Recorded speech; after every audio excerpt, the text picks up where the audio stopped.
Welcome to your build-up show for Leicester City against West Ham United. We won't be discussing the top six sides. We're only discussing the two sides that's involved in tonight's game. Tom, we've seen the lineups. We're going to start with our own team. West Ham, a surprise, if you like. Marko Arnautovic is ill anyway. Is it maybe a blessing that we can just leave? Or is he going to be a massive, massive miss and could essentially hand the 3 points to Leicester? Yeah, it's a massive, massive blow.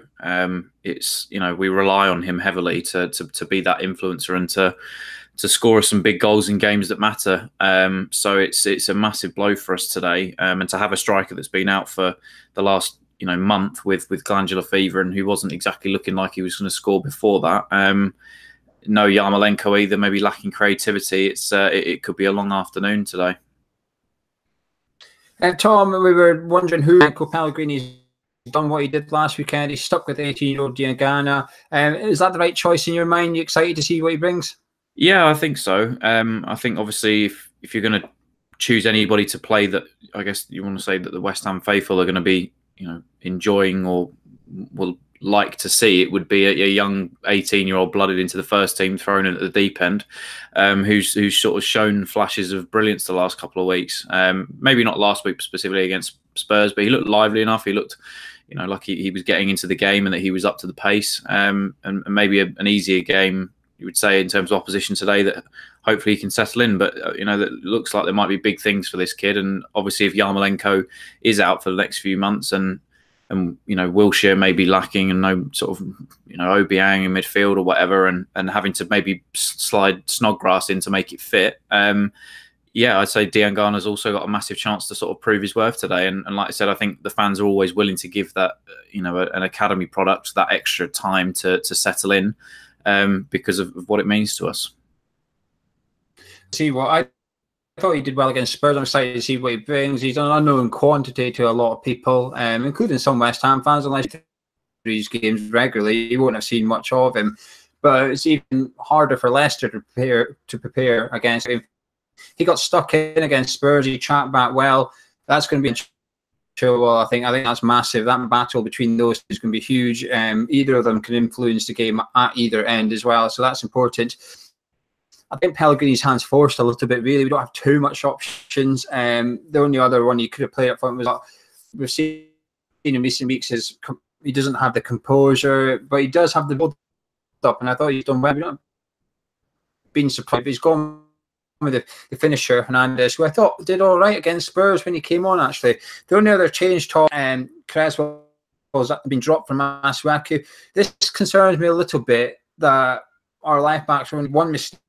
It's even half a mistake, you're dropped for the next one. And I do think it must be difficult when we had a settled back five while Masuaku was doing okay. We had a settled back five. It was looking good. Then Cresswell came in after Masuaku had a couple of... It seems that Cresswell's only got one game.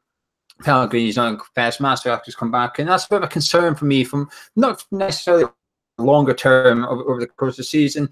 Do you agree with that decision at left back, or is it a case of 6.5 a dozen call? Yeah, it's a bit of half a dozen with the other and all that nonsense. I think it's very suspect that we're struggling to fill that left back role this season, and I think it doesn't really matter who's in there at the minute. I think that both of them have had very poor starts to the season. I would have expected Cresswell to come in and be chomping at the bit to take the position back off of Masuaku that he's held down for the last few years. But every time he's had the opportunity to do it, he's looked awful. So I think obviously it has to go back to Masuaku, and if it's his job to win the position back, because he is great going forward and he's looked a lot brighter than Cresswell would say, attacking, and he does bring that flair and energy down that left hand side, and that creativity that we looked like that we were lacking with Cresswell there the last couple of times that he's played. So I just think if he can just his defensive awareness at times is appalling, and his tracking back can be very suspect. Like I said, his defensive side of his game isn't great, but if he can figure that out, he's a quality left back that could probably play at a top six side maybe because of what he brings going forward. So I hope for Masuaku's sake that it works today, and I guess you could say, look, you know, if he can sort out that defensive thing, I think the position is his for the remainder of the season.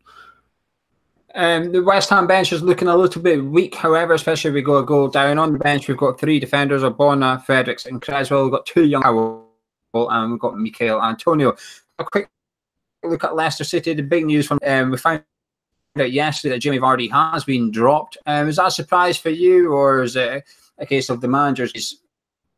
Sort of a lot of the fans want him gone. By the sounds of it, some of the players want him gone. So is this the last roll of the dice from him?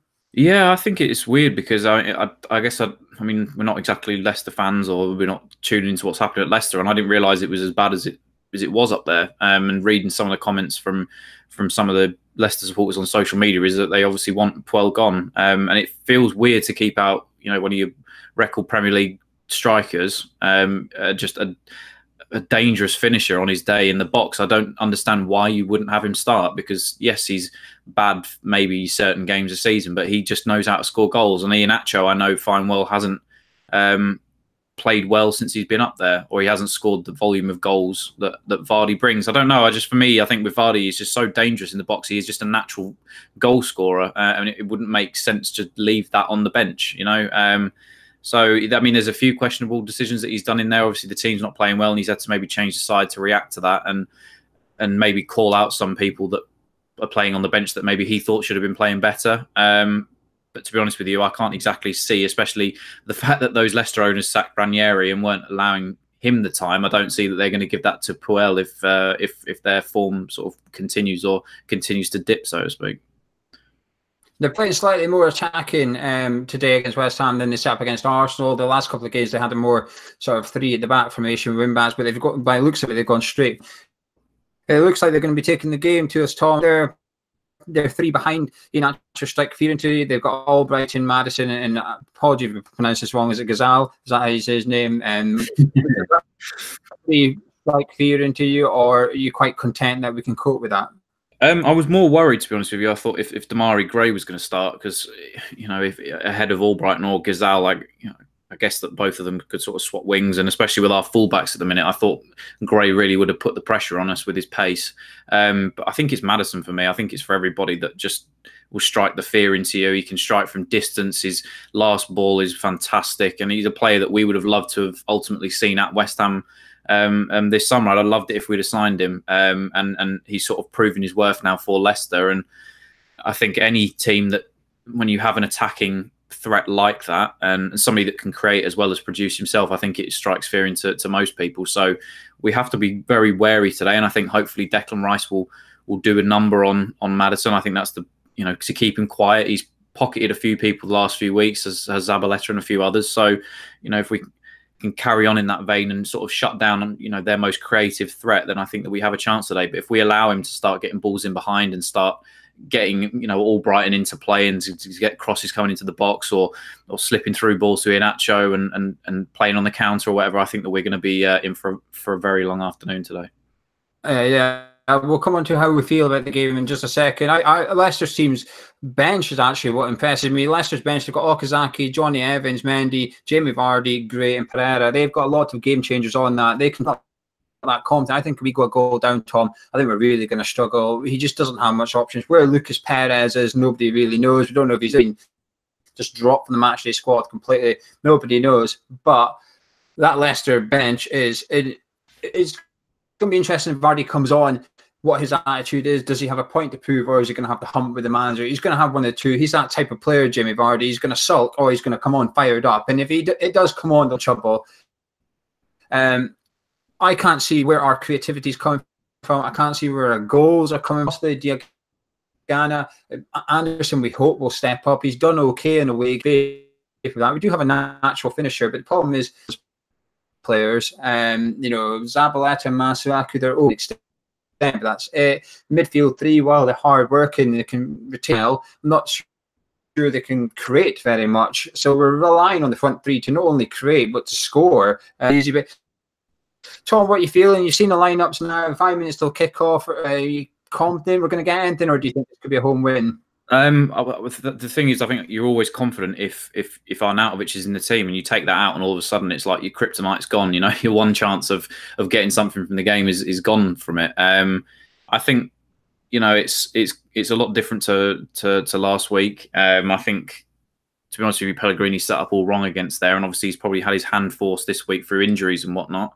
And I just think it is tough. It's going to be interesting to see how he sets up, because does he try and go early, get the early goal, knowing that after 60, 70 minutes, that when we're potentially in the, you know, process of making a substitution, or you know, players are getting tired, he has that firepower to bring on. You know, it's going to be interesting. A few chess pieces maybe today, but like I said last week, I did think he got it wrong with his tactics. So it's I don't know. It's like I said, I think for every West Ham fan, as soon as you don't see Arnautovic in that team sheet, it's sort of panic mode sets in, especially how it's been with results recently. So I really think we're in for a long afternoon, and I think that like I say, we said, even if they don't score after 60, 70 minutes, that firepower that they have on the bench, and what do we have? You know, 3 centre backs and some youth team players, and it's not a knock against them, but there's not, like you said, a game changer on there that can take the game to Leicester and bring it back to them. So no, it's I sense that it's going to be a really long afternoon, to be honest with you, mate.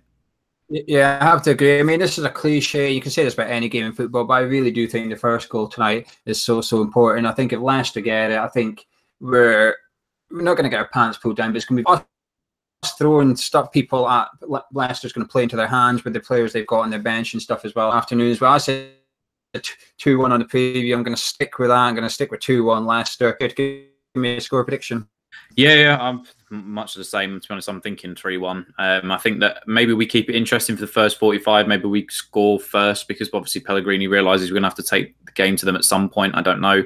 But I just think coming down to the wire late in the game, if he wants to make those subs, and like you said, if Vardy comes on angry, then I see it being a 3-1 Leicester win towards the end of it. Well, for the build-up for Leicester City against West Ham United, we'll be back straight after full-time immediately, given what has happened in the game, hopefully celebrating 3 points for West Ham, but none of us seem to be too optimistic. No Arnautovic, no party seems to be the general feel. Drop a like on the video if you enjoyed it. We'll see you at the end of the game with a good result.